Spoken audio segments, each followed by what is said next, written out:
Graças a Deus. Ainda resta um repouso para o povo de Deus. Ainda resta uma possibilidade para a igreja poder entender qual é o seu chamado, o porquê que a igreja foi chamada para fazer parte, sabe, dessa célula que vai resgatar aquelas pessoas que estão perdidas. O porquê que Deus nos confiou o ministério da reconciliação. Sabe, a igreja hoje do Senhor, ela não vive da forma que ela deveria viver. A igreja hoje, ela não consegue desfrutar, sabe, das insondáveis riquezas de Cristo, porque ela tem sido direcionada de uma forma tanto quanto diferente daquilo que a Bíblia diz que a igreja é e de como a igreja deveria se portar. Hoje as pessoas vivem atribuladas, tensas, nervosas, sem saber se aquilo que Deus começou vai ser concluído ou não. As pessoas, elas vivem, sabe, com medo de dar um passo além e de repente serem tragadas por Satanás. As pessoas hoje, elas vivem correndo atrás de alguém que conheça um pouco de batalha espiritual para poder guerrear, sabe, contra Satanás, porque lá atrás nós aprendemos que se nós bobeássemos, Satanás iria vir, iria nos roubar das mãos de Deus.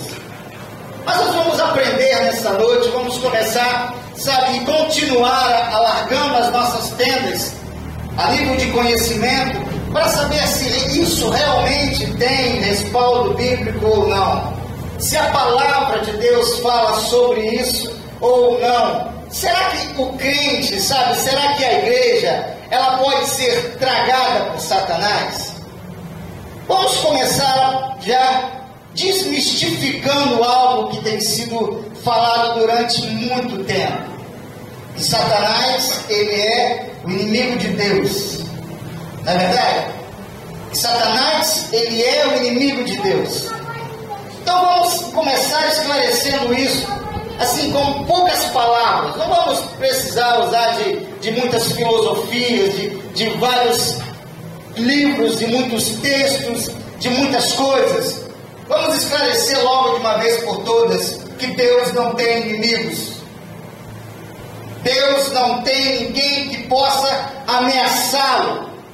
Satanás não pode ser o adversário de Deus, porque ele não pode oferecer nenhum risco a Deus. Ele não pode oferecer nenhuma resistência a Deus. Ele não pode se levantar e frustrar os planos de Deus, porque tudo quanto Deus quis, ele fez. E tudo quanto Deus quer, ele faz. Então não há ninguém, absolutamente ninguém, sobre a face da terra que possa ser, sabe, identificado como inimigo de Deus. Ninguém. Como adversário de Deus, ninguém. Deus, ele é soberano. Ele está acima de tudo e acima de todos, dos principados, das potestades, dos poderes, sabe, não há ninguém que possa sequer amedrontar ou ameaçar o agir e o querer de Deus. Então, a partir disso, nós vamos começar a entender a respeito das nossas vidas guardadas nas mãos de Deus. Será que há a possibilidade do diabo, sabe, roubar aquilo que Deus quis e vai realizar em nossas vidas? Abra sua Bíblia comigo em Filipenses, capítulo de número 1, para nós já começarmos com chave de ouro a respeito daquilo que a Bíblia nos fala a respeito da soberania de Deus. No ministério Berea, Deus é o soberano. Não há nenhuma outra força, sabe, não há nenhum outro ser, não há ninguém que seja maior do que Deus. Deus é soberano. Filipenses capítulo de número 1, versículo 6, diz assim: estou plenamente certo de que aquele que começou a boa obra em vós, no microfone, Aquele que começou a boa obra em vós, por favor, alguém me ajude, há de completá-la até o dia de Cristo Jesus. Olha, o que a palavra de Deus está falando em alto e bom som, melhor do que o som que está saindo da minha boca agora. Estou plenamente certo, me ajude, meu pastor, obrigado. Estou plenamente certo de que aquele que começou a boa obra em vós, ele há de completá-la até o dia de Cristo Jesus. Ou seja, não há possibilidade, não há, sabe como, essa obra ser interrompida. Às vezes nós pensamos assim, caramba, e se eu parar? E se eu ficar estagnado e não continuar caminhando da forma que eu estava caminhando? A obra que Deus começou, Ele vai concluir em nossas vidas. A obra que Deus planejou para nós, ela vai ser concluída. Independentemente se as pessoas se levantam falando sobre maldição hereditária, independentemente se as pessoas se levantam falando que o diabo, sabe, ele vai te roubar, independentemente se as pessoas, sabe, quiserem mostrar para nós, às vezes as pessoas querem dizer para nós, sabe, que Deus não vai, que Ele não pode, que Satanás pode tirar vantagem de nossas vidas.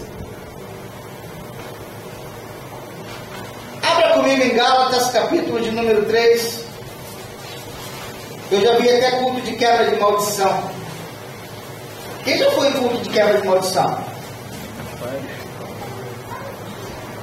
Veja bem uma coisa. Culto de quebra de maldição. Espere, vem cá. Eu vou repreender todo o mal que está na sua vida. Gálatas, capítulo de número 3. Versículo de número 13, Gálatas 3, 13, que diz assim, você achou? Achou? Está na sua Bíblia? Gálatas capítulo de número 3, versículo 13, que diz assim, Cristo nos amarrou aonde? Cristo nos amarrou, Cristo nos resgatou. Cristo nos resgatou da maldição da lei, fazendo-se Ele próprio maldição em nosso lugar. Porque está escrito, maldito todo aquele que for pendurado em madeira. Maldito todo aquele que for pendurado em madeira.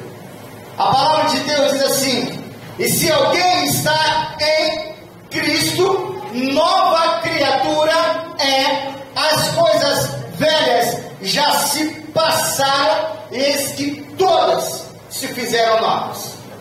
Então, se eu estou em Cristo, se eu o confessei como Senhor e o recebi como Salvador, se eu estou lavado e sou remido pelo sangue do Cordeiro, como pode o Filho de Deus estar com maldição? Porque Gálatas 3:13, vamos voltar lá, o vento está balançando a minha Bíblia. Gálatas 3:13 diz o seguinte, Cristo nos resgatou da maldição da lei, fazendo-se Ele próprio maldição em nosso lugar, porque está escrito, maldito todo aquele que for pendurado no madeiro. Por gentileza, você desliga esse ventilador para mim, por favor? Está bagunçando, meu amigo? Maldito todo aquele que for pendurado no madeiro. Então, irmãos, nós precisamos compreender, e nós cantamos durante muitos anos um hino muito antigo, muito lindo, que diz, maior é o que está em nós do que o que está no mundo. Tudo que Jesus conquistou na cruz é o quê? Direito nosso. É nossa herança. Eu só não vou cantar para você, vão querer que eu grave CD, eu não vou gravar CD nenhum, não. Vamos parar por aqui, entendeu? Oi? Sabe, todas as bênçãos de Deus para nós, tomamos posse, é nossa herança, mas a igreja não tem tomado posse dessas heranças, a igreja não tem tomado A igreja não tem vivido da forma que ela deveria viver, porque, sabe, tem sido nos ensinados que sempre há uma maldição, sempre há um demônio, sempre há uma potestade querendo, sabe, nos derrubar, nos tirar das mãos de Deus. Como que se Deus não fosse o suficiente para nos manter, sabe, erguidos. Como que se Deus não fosse o suficiente para restaurar, para renovar, para começar tudo, sabe, que possivelmente possa ter desmoronado. Em hipótese alguma, de forma nenhuma, sabe, aquilo que Deus fez pode ser frustrado. Jamais, em período algum da história, ninguém conseguiu tirar. Abra comigo em João, vamos confirmar isso. Evangelho de João, capítulo de número 10. Vocês creem na palavra de Deus? Amém. Amém. Eu também creio na palavra de Deus. Sabe, nós precisamos crer na palavra de Deus. É a palavra de Deus que é lâmpada para os nossos pés e luz para os nossos caminhos. É a palavra de Deus que nos dá o norte, a direção que nós devemos seguir. É a palavra de Deus que tem que ser, sabe, acatada e recebida. Não são as palavras que os homens tentam colocar, não são as filosofias, não são, sabe, essas regras, essas normas, esses conceitos que foram criados pelos homens, mas é a palavra de Deus que tem que ser recebida e guardada em nossos corações. João, capítulo de número 10, a partir do versículo 27. Tem pessoas que não creem nisso, ainda falam assim: não, esse texto não está querendo dizer exatamente isso que ele está falando, sabe, como que se Deus não quisesse, se Deus quisesse falar alguma coisa, ele não falaria. João 10, a partir do versículo 27, ele diz assim: as minhas ovelhas. Quem é a ovelha do Senhor aí? Por favor, se garanta no seu lugar, porque se você é ovelha do Senhor, você vai entender aquilo que Deus está falando com você. Ele diz assim: as minhas ovelhas ouvem a minha voz, e eu as conheço, e elas me seguem. Versículo 28. Eu lhes dou uma vida temporária. Uma vida? Não é uma vida temporária. Eu lhes dou a vida eterna. Jamais perecerão, e ninguém as arrebatará da minha mão. Aquilo que meu Pai me deu é maior do que tudo, e da mão do Pai ninguém pode o que? Arrebatar. Veja o relacionamento pessoal que Deus tem conosco. Independente se seu nome é Joaquim, é José, se mora aqui, se não mora aqui, sabe, se seu nome é igual ao do outro. Interessante que uma vez eu fui no banco para abrir uma conta, salário, assim que eu entrei na firma que eu trabalho hoje, e eu cheguei lá e o gerente do banco falou assim: olha, você não vai poder abrir a conta porque tem uma restrição aqui, você comprou algo que você não pagou. Eu falei assim: mas como assim? Nunca tive conta nesse banco? Ele falou assim: não, ó, Daniel Pereira do Prado, não é o seu não? Eu falei: exatamente, meu nome. Mas deixa eu ver um negocinho aí. Aí eu olhei assim e falei: mas esse CPF aqui não é o meu. Ele é: não, eu falei: negativo, esse CPF não é o meu. Mas independente disso, o nosso relacionamento com Deus é tão pessoal que eu não preciso apresentar o meu CPF para poder dizer que eu não sou o outro Daniel.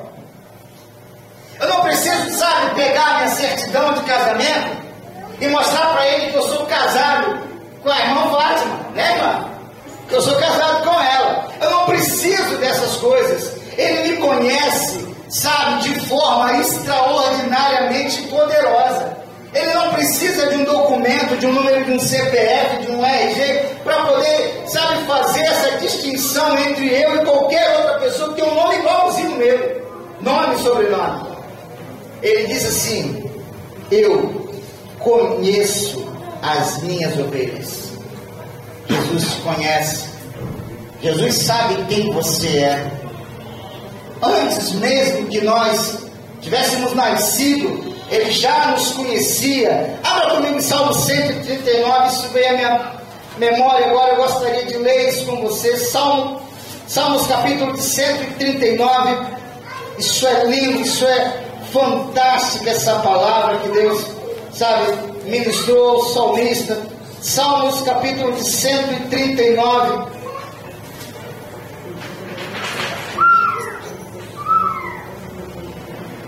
Acharam aí Salmos capítulo de número 139? A palavra de Deus diz assim a partir do versículo 13. Vamos ler apenas o versículo 13 em diante. Tu me formaste no interior, tu me teceste no seio da minha mãe. Graças te dou, visto que por modo assombrosamente maravilhoso me formastes. As tuas obras são admiráveis. A minha alma sabe muito bem. Os meus ossos não te foram encobertos quando no oculto eu fui formado e entretecido como nas profundezas da terra. Os teus olhos me viram a substância ainda informe.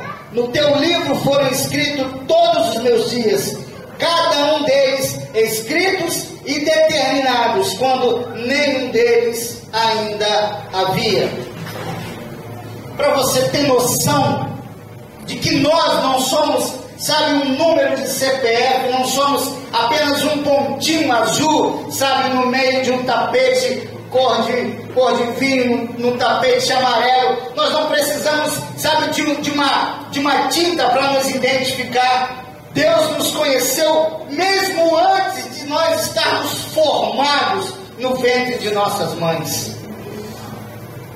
Deus sabia quem nós éramos muito antes, sabe, de ser ainda uma substância formada. Ele diz, ainda éramos a substância informe, não havia forma, e Deus já nos conhecia. João falou assim, eu conheço as minhas ovelhas, eu sei quem são os meus filhos, eu conheço cada um de vocês, vocês me conhecem e vocês me seguem. E ninguém é maior do que Deus, e ninguém pode arrebatar das mãos, sabe, de Jesus, aquilo que Ele conquistou através da sua morte, através do seu sangue, através da sua ressurreição. Ninguém pode desfazer o que Deus começou a fazer. Nós lemos em Filipenses 1, estou plenamente certo de que aquele que começou a boa obra em nós, vamos falar assim, em nós, há de completar até o dia de Cristo Jesus. Até o dia de Cristo Jesus. 1 de Coríntios, capítulo de número 6. Vamos lá, Coríntios, capítulo de número 6. Carta de Paulo à igreja de Coríntios, capítulo de número 6. Todos acharam?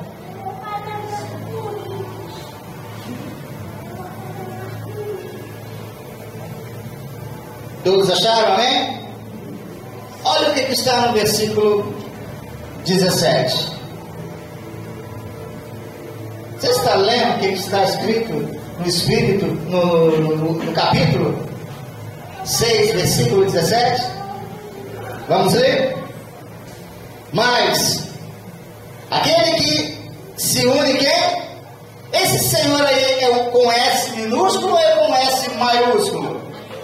Com S maiúsculo. Então esse Senhor aí não é o Senhor, sabe, que eu passo assim com ele, ô Senhor, bom dia, boa tarde, como vai? Estamos falando do Deus Altíssimo, pastor.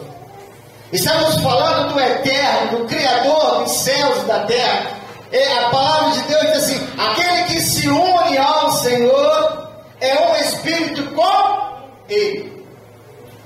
É um espírito com Ele. É um espírito com Ele. Se eu, que sou um espírito com Deus, eu que sou lavado e remido pelo sangue do Cordeiro, a igreja, nessa mesma circunstância, um espírito com Ele, lavada e remida pelo sangue do Cordeiro. Vamos ser honestos, sabe, com o que a Bíblia está nos falando, e vamos ser honestos conosco mesmo. Existe a possibilidade do diabo ser maior do que Deus e nos tirar das mãos dele? Será que tudo quanto nós lemos até agora não é verdadeiro? Será que até quando nós vamos ficar presos, sabe, ao antigo pacto e tentando criar, sabe, doutrinas infundadas para dizer que a igreja está debaixo de maldição, que os crentes estão debaixo de maldição, que nós estamos vivendo assim porque o diabo vai nos roubar, o diabo vai nos ceifar, o diabo tem crente passando pelo funil todos os dias. As pessoas não conseguem, sabe, identificar o que é disciplina de Deus. As pessoas atribuem a disciplina de Deus, pastor Amorim, sabe, à mão do diabo. O crente erra, o crente vacila, o crente, sabe, pega contra Deus, aí depois ele é disciplinado por Deus e fala assim: o diabo está me tentando, o diabo está furioso comigo. Não, meu irmão, tá não. Você está passando por uma disciplina de Deus, você está passando por uma correção de Deus, mas não é o diabo que está te tocando. Interessante que até quando nós pecamos contra Deus, o diabo não pode nos tocar. É Deus que nos disciplina. Ele nos disciplina porque Ele nos ama, porque nós pertencemos a Ele. Abra comigo em Hebreus, por favor, abra comigo em Hebreus, vamos ver isso. Até quando nós pecamos contra Deus, até quando nós falhamos contra Deus, Deus não permite que o diabo cilante as nossas vidas. É Ele quem nos corrige. É Ele, porque nós pertencemos a Ele. Nós somos dele. Hebreus 12. Hebreus 12. Acharam, por favor, acharam? A partir do versículo de número 4, que fala assim: ora, na vossa luta contra o pecado ainda não tendes resistido até o sangue, e estáis esquecidos da exortação que como a filho discorre convosco. Filho meu, não menosprezeis a correção quando vem do Senhor, nem desmaieis quando por ele és reprovado, porque o Senhor corrige a quem ama e açoita a todo filho a quem recebe. E é para a disciplina que perseverais. Deus vos trata como filhos, pois que filho há a quem o Pai não corrige. Mas, se estáis sem correção, de que todos se têm tornado participantes, logo sois bastardos e não filhos. Pastor, então eu consigo identificar se eu sou filho de Deus ou se eu não sou filho de Deus? Pastor, eu consigo identificar, sabe, se eu estou na mão do diabo ou se eu estou sendo disciplinado por Deus? Claro que consegue. Até isso Deus nos faz compreender. Até isso Deus nos faz entender. A gente pensa que quando a gente erra, é o diabo que está nos pisando. Sabe, o diabo não pode tocar em nós. O diabo não pode tocar em nós, porque a palavra de Deus em 1 de João, capítulo de número 5, versículo 18, diz o seguinte: aquele que é nascido de Deus o guarda, e o maligno não lhe toca. O maligno não lhe toca. Sabe por que o maligno não lhe toca? Porque se ele tocar em você, ele está tocando em Jesus Cristo. Porque aquele que se une ao Senhor se torna um espírito com Ele. Se o diabo tocar em você, ele tocou na igreja. Ele não pode tocar na igreja, porque as portas do inferno não prevalecerão contra a igreja de Jesus Cristo. Nós somos essa igreja. Nós somos esse corpo. Nós somos, sabe, essa igreja triunfante. Nós somos essa igreja gloriosa. E o diabo não pode prevalecer. Então, quando nós pecamos, é Deus quem nos corrige. Não é o diabo que nos pisa. Não é o diabo que nos afronta. Não é o diabo que faz, sabe, chacota nas nossas caras. É Deus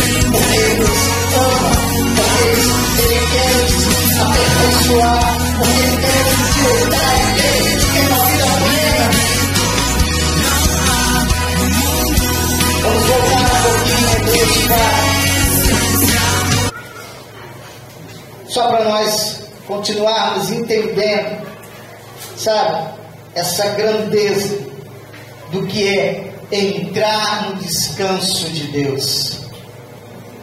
Entrar no descanso de Deus. A igreja foi chamada, nós fomos chamados para descansar em Cristo Jesus. Há uma música muito antiga que diz assim, novamente eu vou dar uma palhinha para vocês. Misericórdia, né? Misericórdia. Então eu só vou falar o que a letra da música diz. Ele diz assim: é meu, somente meu, todo o trabalho. E teu trabalho é descansar em mim. Não tenha sobre ti nenhum cuidado qualquer que seja. Sabe? Porque o trabalho de nos guardar é dele. O trabalho de nos manter, sabe, guardado nas suas mãos é dele.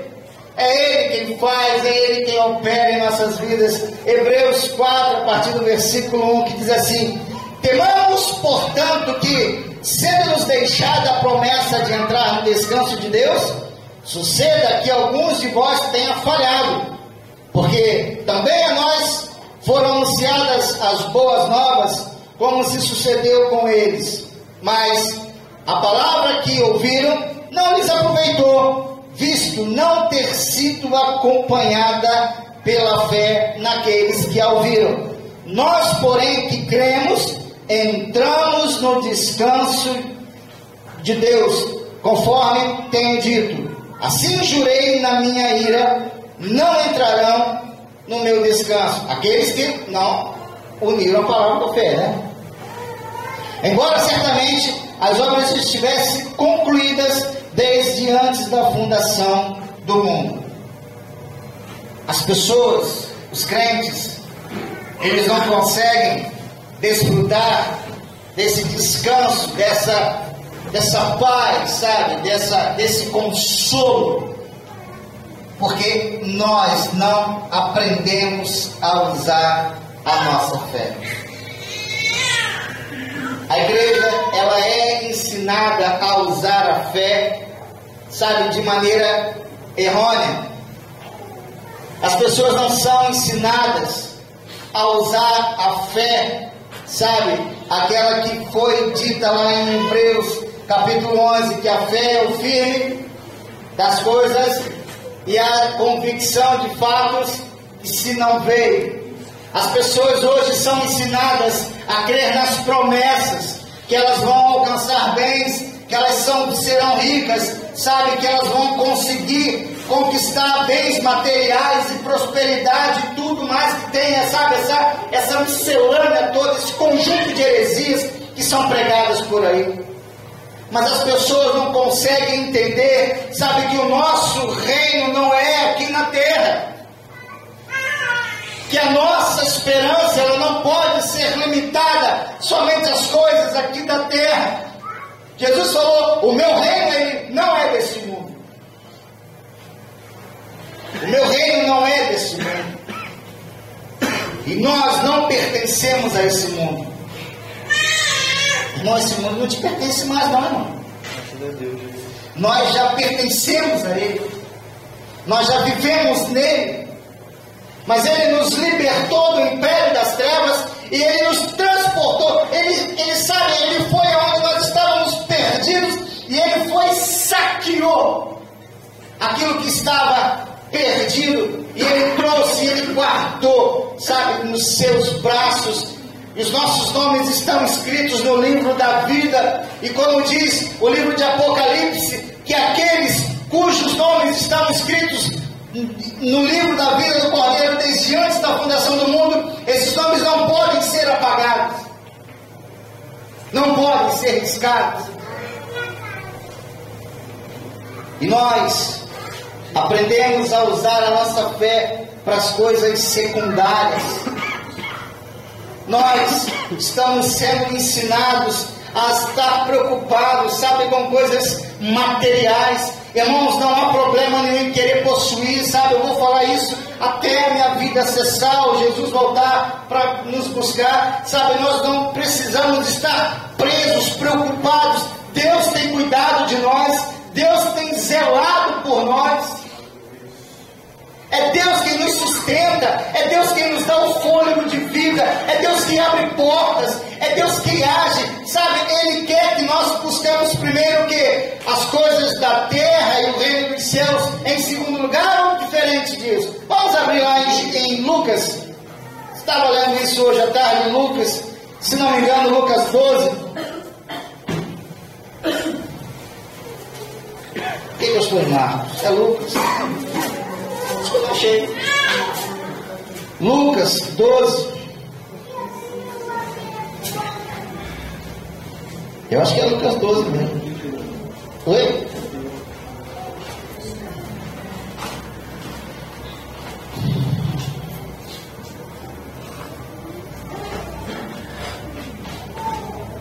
Vamos ler a partir do versículo 27. Lucas 12, 27. Acharam? Observai os lírios, eles não fiam, nem tecem, e contudo eu vos afirmo que nem mesmo Salomão com toda a sua glória se vestiu como qualquer deles. Ora, se Deus assim veste a erva que hoje está no campo e amanhã é lançada no fogo, quanto mais tratando-se de vós. Olha o que as pessoas nos ensinam a ter: homens de pequena fé. Continuando a ler. Nem andeis, pois, a indagar o que haveis de comer ou beber, e não vos entregueis à inquietação, porque os gentios, aqueles que não pertenciam ao povo de Israel, porque os gentios de todo o mundo é quem procura estas coisas, mas vosso Pai sabeis que necessitais delas. Buscai antes de tudo o reino de Deus, e estas coisas vos serão acrescentadas. Buscai primeiro quem? O reino de quem? O reino de Deus. Ou o meu reino, ou os meus interesses, ou buscar primeiro as minhas, sabe, os meus projetos. Pastor, só está querendo dizer então que eu tenho que largar tudo para ficar na igreja o dia inteiro? Não, meu irmão. Eu estou dizendo que você tem que levantar 2 horas da manhã, lavar o seu rosto, tomar seu café, pegar sua marmita e trabalhar. Que você tem que trabalhar o dia inteiro, sabe, de sol a sol. No finalzinho da tarde, pegou sua marmita vazia, pegou o ônibus ou trem de volta, vem para casa, dá um beijo na esposa, dá um beijo nas filhas, toma um banhozinho, cama para você dormir. Buscar primeiro o reino de Deus, sabe, não quer dizer que você tem que deixar de trabalhar, mas você tem que entender que é Deus que está te sustentando, é Deus que está te movendo, é Deus que está abrindo portas, é Deus que vai fazer com que você quer um salário melhor? Faça curso, faça uma faculdade, sabe, mande currículo para outras empresas, corre atrás, vai batalhar e você vai ter o que você precisa. Mas as pessoas acham, sabe, que tudo vai ter que acontecer de forma sobrenatural, simplesmente porque elas usaram a fé. Simplesmente porque a fé, sabe, está sendo utilizada, mas ela se esquece que a oração do Pai Nosso que nos foi deixada, ela diz o seguinte: Pai Nosso que estás no céu, santificado seja o teu nome, venha a nós o teu, ou vai a mim o reino, o reino de Deus, venha a nós o teu reino, seja feita a minha. Você falou, seja feita a sua. Aí eu falo assim, seja feita a sua vontade. Aí o irmão fala assim, estou bem. O pastor falou que é a minha vontade. Seja feita a vontade de Deus, assim na terra como no céu. O pão nosso de cada dia nos dai para o resto do ano. Nos dai hoje. Acreditar na provisão de Deus. entender, sabe, que é Deus quem cuida de nós. Não há nada melhor do que saber que nós somos guardados por Ele, que somos, sabe, vigiados o dia todo por Ele. Não há nada melhor do que saber que basta, sabe, eu crer, viver por fé, é acreditar que Ele é o suficiente, que Ele é capaz de fazer tudo quanto eu preciso. Hoje eu saí, fui almoçar fora hoje, irmão. Minha comida boa, caramba. Cheguei em casa, pensei assim, vou fazer a mensagem que vou pregar hoje, vou escrever lá. Consegui nem entrar em casa. Fui socorrer um homem que foi esfaqueado, foi se defender da esposa. Olha, irmão, a Bíblia diz que ele achou uma esposa. O irmão achou um problema. A mulher dele é facada no cara. Vai eu socorrer o cara. Eu não fiquei preocupado com o que eu iria pregar aqui nessa noite. Não fiquei preocupado. Sabe por quê? Eu sei que Deus é quem atua em nós, tanto o querer como o realizar. Eu fui socorrer aquele rapaz. Eu tive a oportunidade de pregar o Evangelho para aquele rapaz. Eu tive a oportunidade de falar, sabe, do amor de Jesus Cristo. Eu tive a oportunidade de fazer aquilo que as pessoas normalmente elas não conseguem fazer. Eu acho que esse microfone está resfriado, pastor. E nós precisamos simplesmente acreditar em Deus, porque Ele é quem efetua em nós todas as coisas. É Ele quem age em nossas vidas de forma extraordinária. Romanos capítulo de número 1. Romanos capítulo de número 1. Estava aqui. Romanos capítulo de número 1. Todos acharam, né? Visto que a justiça de Deus se revela no Evangelho de fé em fé, como está escrito, o justo viverá por fé. O justo, ele vive pelo que ele crê. O justo vive pela palavra de Deus. O justo vive pela suficiência que vem do Evangelho da graça de Deus. O justo, ele vive, sabe, pelas coisas que ele crê, não pelas coisas que ele vê. Mas enquanto nós ficarmos presos a essas coisas mínimas, enquanto nós não nos desvencilharmos, sabe, desse conjunto de mensagens, de filosofias e de doutrinas que tem sido implantada no meio da igreja, nós nunca iremos avançar para o que é real. Abra sua Bíblia comigo em Hebreus capítulo de número 6. Pastor, existem mais coisas para nós aprendermos? Existem mais coisas para nós conhecermos a respeito da palavra de Deus? Sim.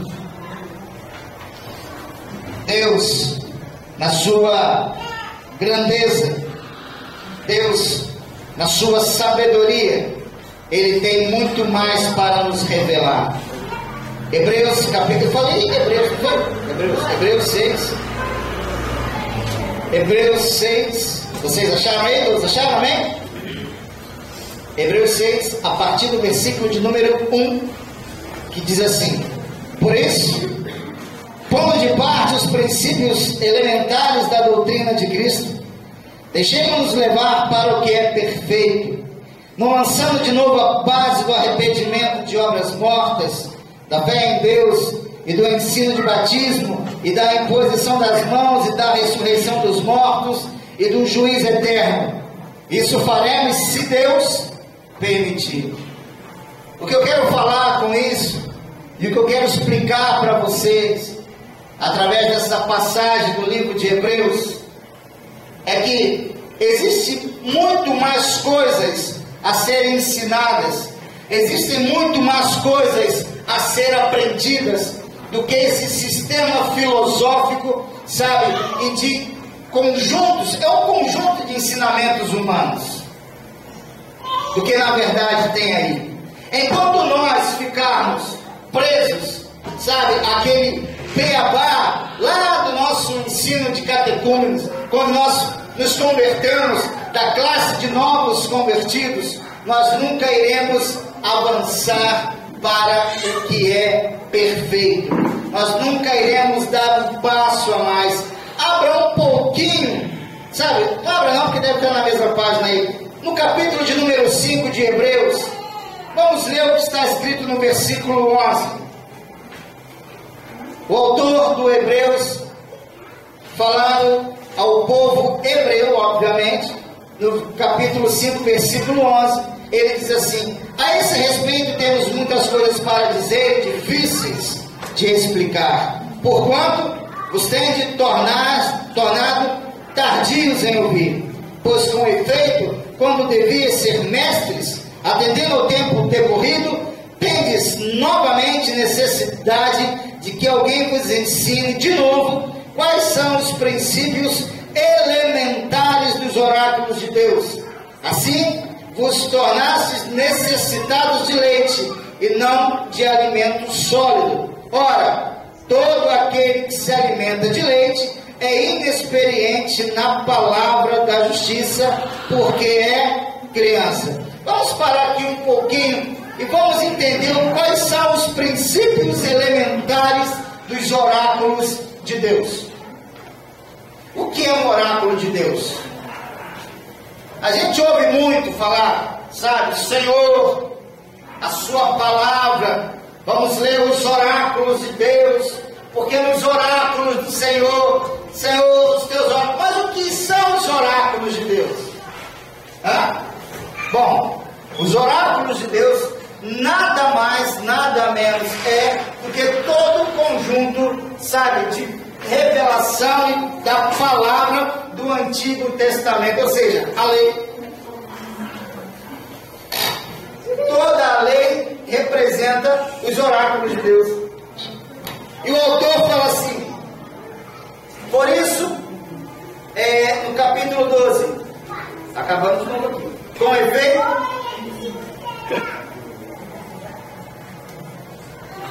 tá vendo? Pra lá e pra cá, minha voz muda toda hora. Os meus cabelos já são os mesmos, mas a voz sem mudar. A partir do versículo 12, vamos ler. Pois com efeito, quando deviam ser mestres, atendendo ao tempo decorrido, tendes novamente necessidade de quem vos ensine quais são os princípios elementares dos oráculos de Deus. As pessoas precisam aprender novamente, sabe, a lei. Quais são os princípios da lei de Deus? A lei do Antigo Testamento, a lei que já não rege mais, que não pode modificar mais, que não pode alterar mais as nossas vidas, e elas ficam presas a essas coisas. Consequentemente, não conseguem avançar para o que é perfeito, elas não conseguem entender que o fim da lei é Cristo, como diz Romanos 10:4, o fim da lei é Cristo para a justiça de todo aquele que nele crê.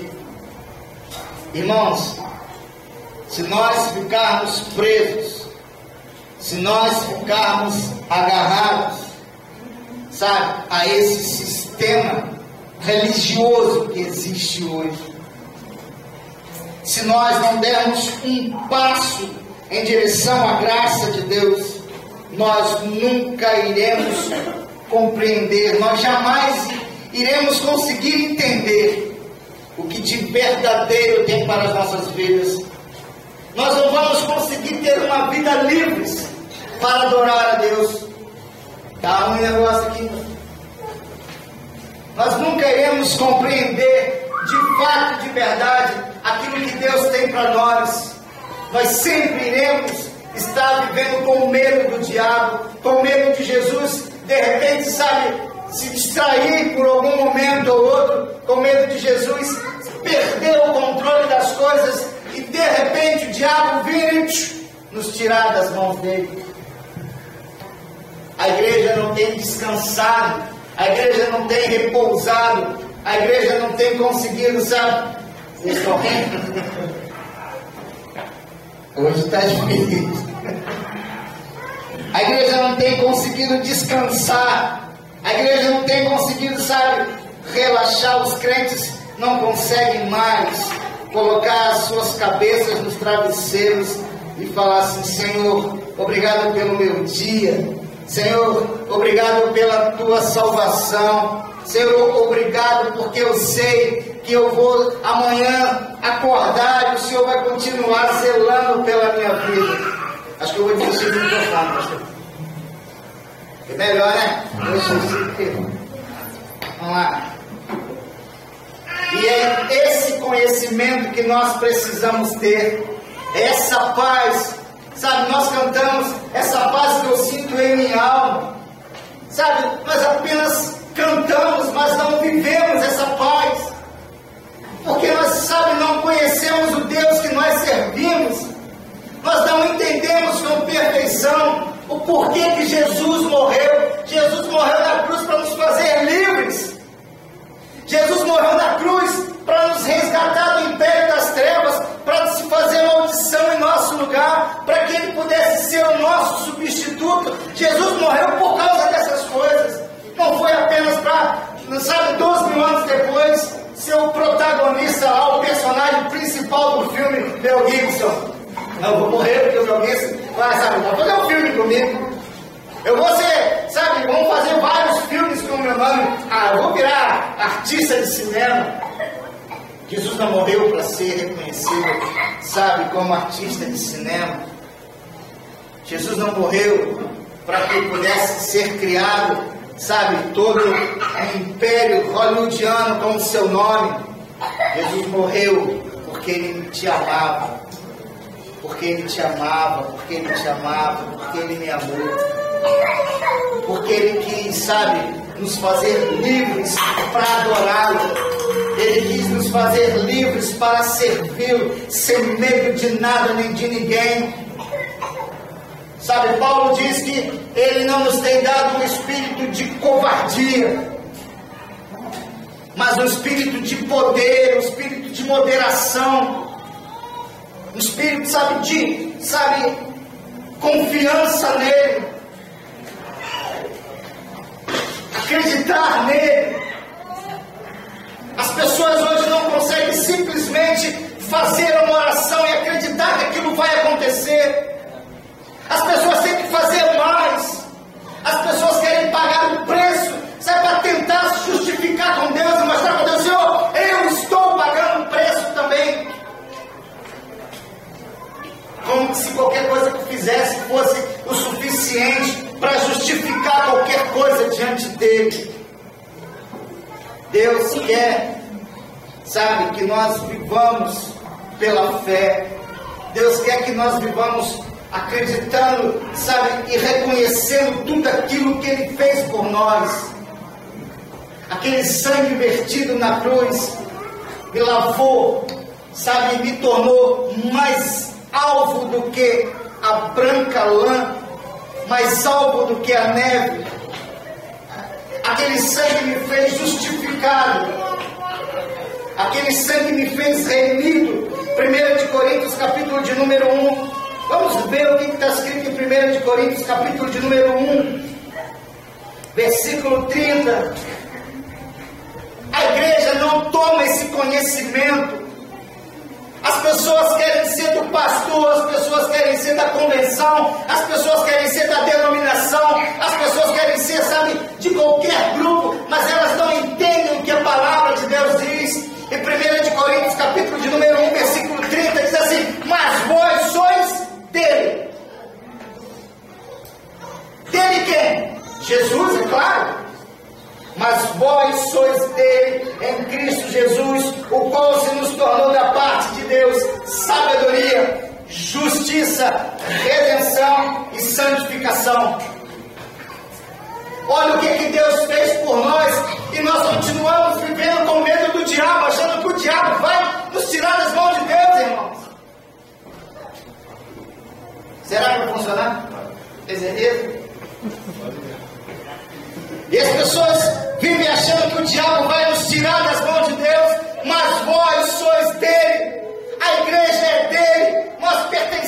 a Ele. Ele nos tornou da parte de Deus, olha só, sabedoria, justiça, santificação e redenção. Versículo 31. Para que, como está escrito, aquele que se glorie, glorie-se no Senhor. Nós somos dele. Nós somos guardados por Ele. Irmãos, ainda resta um descanso para o povo de Deus. Ainda resta, sabe? É mais do que a gente pode imaginar. É mais do que as nossas mentes conseguem alcançar. É mais do que qualquer, sabe, sistema religioso e filosófico pode apresentar. Descansar em Deus. Saber que Ele é que tem cuidado de nós. Ele que tem zelado por nós. Enquanto nós não tomarmos posse destas verdades, nós iremos ficar todos os dias subindo e descendo o monte, achando que vamos dar canseira no diabo. A gente vai ficar deixando de comer, achando que o diabo vai se compadecer de nós porque nós estamos sem nos alimentar. Nós vamos ficar, sabe, ultrajando o pacto da graça de Deus, porque nós iremos querer cumprir coisas que são desnecessárias para nós. Nós fomos lavados, nós fomos remidos pelo sangue do Cordeiro. Abra sua Bíblia comigo, nós estamos chegando ao finalzinho, mas abra sua Bíblia comigo em 1 de Pedro. 1 de Pedro, capítulo de número 2. 1 de Pedro. 1 de Pedro, capítulo de número 2.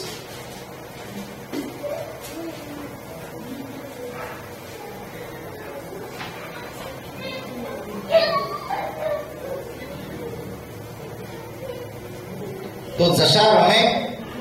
1 de Pedro, capítulo de número 2, versículo de número 9, que diz o seguinte: vós, porém, é a igreja, viu?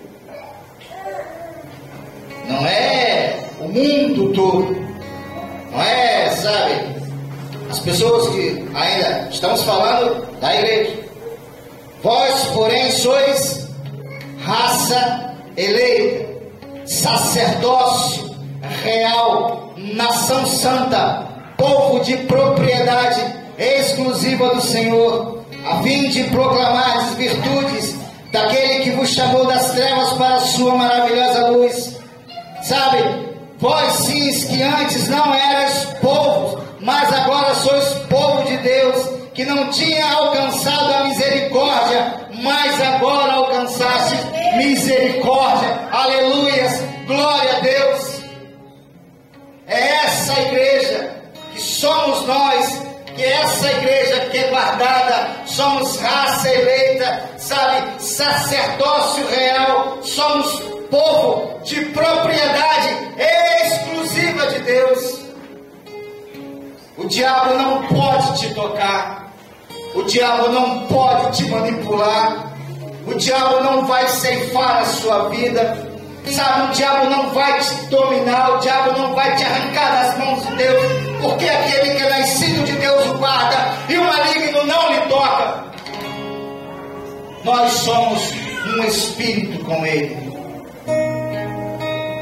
Ele me conhece, e das mãos dele ninguém pode nos arrebatar. Feche os seus olhos. Eu quero orar por você. Abra o seu coração.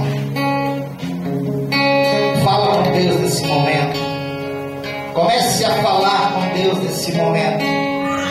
Comece a agradecer a Deus nesse momento pela salvação. Comece a agradecer a Deus nesse momento pela sua remissão. Comece a agradecer a Deus agora porque Ele tem te guardado. Senhor Deus, obrigado, Senhor. Obrigado, Pai, porque nós éramos estranhos, nós estávamos perdidos, nós estávamos desgarrados como ovelhas que não tinha um pastor. Obrigado, Deus, porque a sua morte, Pai, gerou vida em nossas vidas. O teu corpo, Pai, substituiu o meu corpo. Pai, o teu sangue, ó Pai, substituiu tudo aquilo que os homens ofereciam, ó Pai, em altares que eram erguidos pelos teus sacerdotes e que ano após ano, Pai, havia necessidade de se oferecer sacrifício pelos mesmos pecados, mas o Senhor, com um único sacrifício, Deus, remiu todos os nossos pecados. Com uma única oferta, o Senhor aperfeiçoou para sempre tantos quantos têm sido santificados. O Senhor Deus, com uma única entrada no Santo dos Santos, Pai, tomou posse do seu lugar perpetuamente. E o Senhor hoje intercede por nós. O Senhor é o nosso advogado, Pai. O Senhor é o nosso Deus eterno. E hoje, Senhor, nós podemos descansar no Senhor. Hoje nós podemos, Pai, ter total segurança daquilo que o Senhor irá concluir em nossas vidas. A sua palavra nos diz que o Senhor não é homem para que minta e nem filho do homem para que se arrependa, porque o Senhor disse que das tuas mãos ninguém irá nos arrebatar. Nós temos essa certeza, Pai. Nós temos essa confiança, Senhor. Nós temos, Pai, essa garantia e este depósito que é o Teu Espírito em nossas vidas, que irá nos levar, Pai, para a eternidade ao lado do Senhor. Essa oração, Deus, que fazemos em nome de Jesus Cristo, vivo e ressuscitado, e a igreja que descansa no Senhor, a igreja gloriosa, a igreja imaculada, a igreja irrepreensível, diga amém. Graças a Deus.